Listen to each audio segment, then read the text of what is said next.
In this lecture, we will talk about some MCQs, important MCQs of chapter 7, that is evolution of class 12. First MCQs is the first form of life arose slowly through the evolutionary forces from non-living molecules by. First form of life जो है बहुत ही slowly evolute हुई थी कहाँ से, evolutionary relationship से, ठीक है, फ्रॉम नॉन लिविंग मॉलिक्यूल से उसका इवोल्यूशन हुआ था। उसे क्या बोलते हैं, उसे बोलते हैं biogenesis. So correct answer is B. The next question is genetic drift is change of। Genetic drift का क्या मतलब होता है? पहला ऑप्शन है gene frequency in same generation, दूसरा ऑप्शन है अपीयरेंसेस ऑफ रेसिसिव जीन, तीसरा ऑप्शन है gene frequency from one generation to next, और चौथा है नन ऑफ दीज।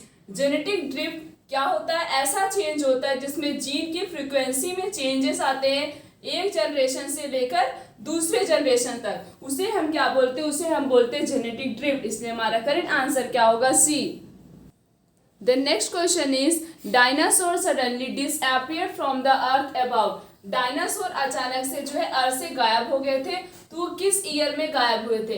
पहला ऑप्शन है 35 मिलियन ईयर एगो, दूसरा ऑप्शन है 70 मिलियन ईयर एगो, और तीसरा ऑप्शन है 100 मिलियन ईयर एगो, और चौथा ऑप्शन है more than 140 million year ago. Book में क्या लिखा? बुक में लिखा 65 मिलियन ईयर एगो में जो है डायनासोर क्या हुए थे? अर्थ से डिसअपीयर हो गए थे, ठीक है। तो इससे रिलेटेड हमारा थोड़ा बहुत रिलेट कौन सा कर रहा है? 70 मिलियन ईयर एगो। इसीलिए हमारा करेक्ट आंसर क्या होगा? बी होगा। अगर 75 लिखा है, 65 लिखा है या 68 लिखा, इस तरह से कुछ ऑप्शन दिए गए हैं, तो हम जो है इन सब में से कोई भी ऑप्शन पे टिक कर सकते हैं। The next question is which of the following are homologous organ. इन सब में से कौन सा होमोलॉगस ऑर्गन होता है? होमोलॉगस का मतलब होता है same structure but different function. मतलब स्ट्रक्चर सेम होगा और फंक्शन क्या होगा? डिफरेंट होगा। अब इन समय से देखते हैं कि कौन सा होमोलॉगस ऑर्गन है। ऐसे एग्जांपल 2 में क्या दिया गया है? Wings of bird and pectoral fins of fishes. जो विंग्स प्रेजेंट होती है बर्ड्स में और पेक्टोरल फाइन्स प्रेजेंट होता है फिशेस में, इन दोनों का स्ट्रक्चर क्या होता है? सेम होता है, बट दोनों अपने अपने अलग अलग फंक्शन उससे परफॉर्म करती हैं। तो इसमें से होमोलॉगस ऑर्गन कौन सा हो गया? Wings of birds and pectoral fins of fishes. So correct answer is B. The next question is which of the following factor does not affect Hardy-Weinberg equilibrium। इन सब में से कौन सा फैक्टर ऐसा है जो कि हार्डी-विनबर्ग इक्विलिब्रियम में नहीं आता? हार्डी-विनबर्ग ने 5 फैक्टर दिए थे। कितने फैक्टर दिए थे? 5 फैक्टर दिए थे। उसमें से आता है जैसे जीन माइग्रेशन, नेचुरल सिलेक्शन और जेनेटिक ड्रिफ्ट। ये 3 फैक्टर हो गए, ठीक है। लेकिन रिप्लिकेशन ऑफ जेनेटिक मटेरियल के बारे में कुछ भी नहीं बताया था हार्डी-विनबर्ग ने। इसलिए हमारा करेक्ट आंसर क्या होगा? D. The next question is presence of temporary gills pouch in embryo. Gills pouch जो है टेम्परेरी है, जो कि प्रेजेंट किस में था? एम्ब्रियो में। और किस में प्रेजेंट था? स्नेक में, स्नेक के एम्ब्रियो में, बर्ड्स में, और एनिमल्स में, और मैमल्स में। ये क्या इंडिकेट करता है कि ये सारे टेम्परेरी पाउचेस जो है इन सब में प्रेजेंट है, वो भी सब में प्रेजेंट है।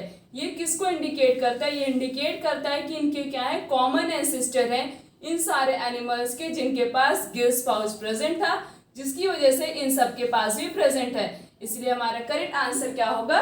B. The next question is the theory of natural selection proposed by Darwin to explain organic evolution was based on. जो थ्योरी दी थी नेचुरल सिलेक्शन की, वो किसने दी थी? डार्विन ने दी थी। क्या बताने के लिए? ऑर्गेनिक एवोल्यूशन बताया था। वो नेचुरल सिलेक्शन इनका जो था वो किस पे बेस्ड था? मेन डार्विन का नेचुरल सिलेक्शन जो है उन्होंने रिप्रोडक्टिव फिटनेस पे बेस्ड किया था कि जितना अच्छा इन्वायरमेंट होगा स्पीसीज उतने ही अच्छे से उस इन्वायरमेंट में सरवाइव कर पाएंगी और उतना ही अच्छा वो क्या कर पाएंगी? रिप्रोडक्शन कर पाएंगी। तो रिप्रोडक्शन रेट क्या वो उनका इंक्रीज करेगा, और अगर सर्वाइवल मतलब आसपास का इन्वायरमेंट बहुत ही अच्छा होगा तो उनका नेचुरल सिलेक्शन उनका रिप्रोडक्टिव फिटनेस किससे रिलेट करता था? मतलब रिप्रोडक्शन फिटनेस। नेचुरल सिलेक्शन उन्होंने बताया था मेन फिटेस्ट के बारे में, फिटनेस के बारे में, तो वो किस पे बेस्ड था? रिप्रोडक्शन में बेस्ड था। इसलिए इन सब में से करेक्ट आंसर कौन सा है? बी है, that is enormous rate of reproduction, struggle for extension and the survival of the fittest. The next question is Jurassic period of the Mesozoic era was categorized by। Jurassic period में और Mesozoic era में कौन कौन सी species appear हुई थी। पहला option है radiation of reptiles and origin of mammals like reptiles, और उसके बाद दूसरा ऑप्शन ये दिया गया है dinosaur become extinct and angiosperm appear. तीसरा ऑप्शन है flowering plant and first dinosaur appear. चौथा ऑप्शन है gymnosperm were dominant plant and first bird appear. Jurassic period of Mesozoic era में क्या हुआ था, जिम्नोस्पर्म वर डोमिनेंट प्लांट थे, अपीयर हुए थे, और फर्स्ट बर्ड अपीयर हुई थी। इसीलिए हमारा करेक्ट आंसर क्या होगा, D. The next question is Darwinism, explain of the following except. Darwin ने कौन सी थ्योरी, मतलब इन समय से किस चीज के बारे में बताया था और किसके बारे में नहीं बताया था। पहला ऑप्शन है within each species there are variation. ये तो बताया था डार्विन ने कि सभी स्पीसीज में क्या होगा, वेरिएशन क्रिएट होगा। Then second statement is organism tend to produce more number of offspring than can survive. अगर स्पीसीज अच्छे से सर्वाइव कर पाएंगे तो वो ज्यादा नंबर ऑफ ऑफस्प्रिंग प्रोड्यूस करेंगे, ये भी सही था। फिर तीसरा था offspring with better trait that overcome competition are best suited for the environment. Offspring के बीच में क्या होता है, कंपटीशन होता है, और वो बेस्ट स्टडी है किसके लिए, एनवायरनमेंट के लिए, ये भी बताया था डार्विन ने। फिर चौथा है वेरिएशन आर इनहेरिटेड। वेरिएशन क्या होती है, ट्रांसफर होती है from parents to the offspring gene, parents से उनके ऑफस्प्रिंग जीन में। ये स्टेटमेंट नहीं बताया था डार्विन ने, ये स्टेटमेंट को छोड़ के बाकी सारे स्टेटमेंट के बारे में जो है डार्विन ने बताया था। इसलिए हमारा करेक्ट आंसर क्या होगा, D. Next question is the theory of spontaneous generation stated that. Theory of spontaneous generation theory का क्या मतलब होता है। स्पॉन्टेनियस जनरेशन थ्योरी ये बताती है कि लाइफ का फॉर्मेशन कहाँ से हुआ था, नॉन लिविंग थिंग से। कहाँ से हुआ था, नॉन लिविंग थिंग से। इन सब से हमारा करेक्ट आंसर कौन सा होगा, C, that is life can arise from non living things. The next question is the bone of fore limb of whale, bat and cheetah. जो बोन है फोर लिम्ब का, किसका किसका, वेल का, बैट का और चीता का, और किसका, मैन का, are similar in structure because. ये सारे सिमिलर क्यों होते हैं स्ट्रक्चर में। पहली बात तो ये जो चारों दिया गया है ये किसका एग्जाम्पल है, होमोलॉग इवोल्यूशन, या तो होमोलॉगस इवोल्यूशन भी हम बोल सकते हैं। पहला ऑप्शन दिया गया है one organism has give rise to another, ये तो नहीं होगा। दूसरा है they share a common ancestor. Homologous में क्या होता है, उनके एंसेस्टर क्या होते हैं, सेम होते हैं। वो सारे एंसेस्टर उन सबके क्या होते हैं, बिल्कुल सेम होते हैं, एक ही एंसेस्टर से वो सब ओरिजिन हुए रहते। इसलिए हमारा करेक्ट आंसर क्या होगा, that is B. The next question is random unidirectional changes in allele frequency. Random मतलब अचानक से यूनिडायरेक्शनल किसी भी डायरेक्शन में एलील की फ्रीक्वेंसी जो है वो चेंज हो गई, उसके बाद उसी में ही नई चेंजेस आएगा, जितनी भी पॉपुलेशन है उनकी फ्रीक्वेंसीज में भी चेंजेस आएगा। इस और स्मॉल पॉपुलेशन जो है उसमें तो खासकर चेंजेस आएगा। उस टाइप की जो चेंजेस आ रहे हैं उसे हम क्या बोलते हैं, म्यूटेशन तो नहीं होगा, माइग्रेशन भी नहीं होगा, नेचुरल सिलेक्शन भी नहीं होगा, लेकिन ये क्या होगा, उसे हम क्या बोलते हैं, जेनेटिक ड्रिफ्ट बोलते हैं। इसके बारे में ये चारों जो है 5 फैक्टर दिए थे, किसने दिए थे, हार्डी विनवर प्रिंसिपल ने। कितने फैक्टर दिए थे, 5 फैक्टर दिए थे। उन सब से ये 4 फैक्टर दिया गया है, कौन सा फैक्टर नहीं दिया गया है, जेनेटिक रिकॉम्बिनेशन नहीं दिया गया। तो इस टाइप का ये जो चेंजेस आ रहे हैं उसे हम क्या बोलते हैं, जेनेटिक ड्रिफ्ट बोलते हैं। इसलिए हमारा करेक्ट आंसर क्या होगा, that is D.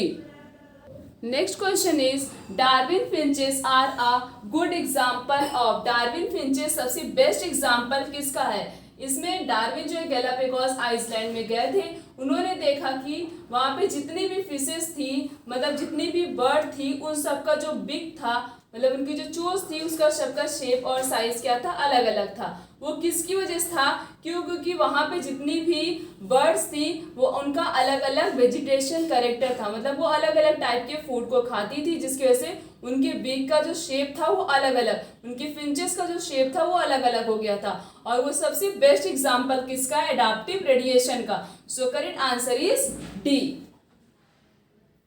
The next question is, हम अब असर्शन और रीजन के बेस पे क्वेश्चन करेंगे।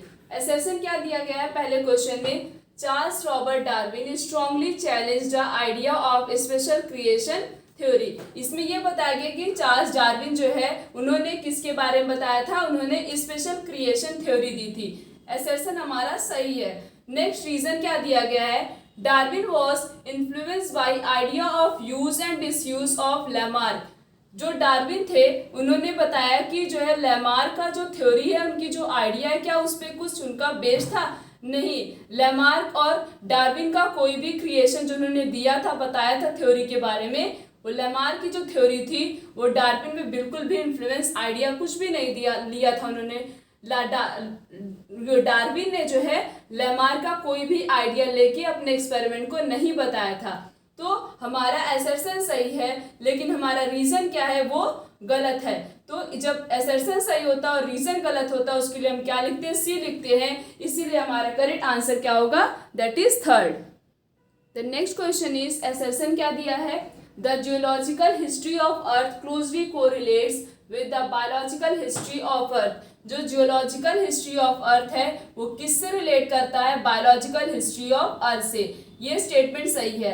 रीजन क्या दिया गया है, अर्थ इज वेरी ओल्ड। हमारा अर्थ बहुत ही ओल्ड है। बट ये रीजन करेक्ट एक्सप्लेनेशन नहीं दे रहा असर्शन का कि ये क्यों दोनों आपस में रिलेट करते, इसके बारे में तो कुछ बताया ही नहीं गया है। दोनों सही है बट रीजन करेक्ट एक्सप्लेनेशन नहीं दे रहा है असर्शन को, तो उसके लिए हम क्या लिखते, बी लिखते। इसलिए हमारा करेक्ट आंसर क्या होगा, second. Next assertion is fossil are always remain of hard part of life form only in the rock। Fossil क्या होता है, हमेशा कैसा होता है, हार्ड पार्ट होता है लाइफ का, जो कि रॉक के अंदर बनता है। ये गलत है। क्यों? क्योंकि फॉसिल होता क्या है, फॉसिल का मतलब होता है जैसे एविडेंस हमें मिलता है ना, तो हम कहते हैं वो फॉसिल मिला है। डायनासोर का हमें क्या मिला था, फॉसिल मिला था। किसके अंदर मिला था, अर्थ के अंदर मिला था, जिसे हमने आइडेंटिफाई किया उसके स्ट्रक्चर के बारे में। तो ये स्टेटमेंट असर्शन गलत है। रीजन क्या बताया गया, rock are form due to sediment. Rock का फॉर्मेशन सेडिमेंटेशन से होता है, मतलब सेडिमेंट को कहते हैं। हमारा असर्शन भी गलत है, रीजन भी गलत है। तो इसके लिए हम क्या लिखते हैं, डी लिखते हैं। इसलिए हमारा करेक्ट आंसर क्या होगा, 4। नेक्स्ट क्वेश्चन इज, असर्शन क्या दिया है, birds and dinosaurs are close relative to each other. Birds और डायनासोर एक दूसरे से बहुत ही ज्यादा क्लोजली रिलेट करते हैं। ये असर्शन सही है। रीजन क्या बता रहा है, both are the descent of the reptilian family. और दोनों किससे बिलोंग करते हैं, रेप्टाइल्स फैमिली से बिलोंग करते हैं। इसीलिए दोनों आपस में एक दूसरे से बहुत ही ज्यादा क्लोजली मैच करते। जब हमारा असर्शन रीजन दोनों सही होता है और रीजन करेक्ट एक्सप्लेनेशन भी देता है असर्शन को, तो उसके लिए हम क्या लिखते हैं, ए लिखते हैं। इसीलिए हमारा करेक्ट आंसर क्या होगा, first. The next question is, assertion क्या दिया गया है, in England before industrialization it was observed that there are more wide-winged moth on the tree than a dark-winged moth। England में इंडस्ट्री के सेटअप होने से पहले सबसे ज्यादा पॉपुलेशन किसकी थी, वाइड विंग मॉथ की थी।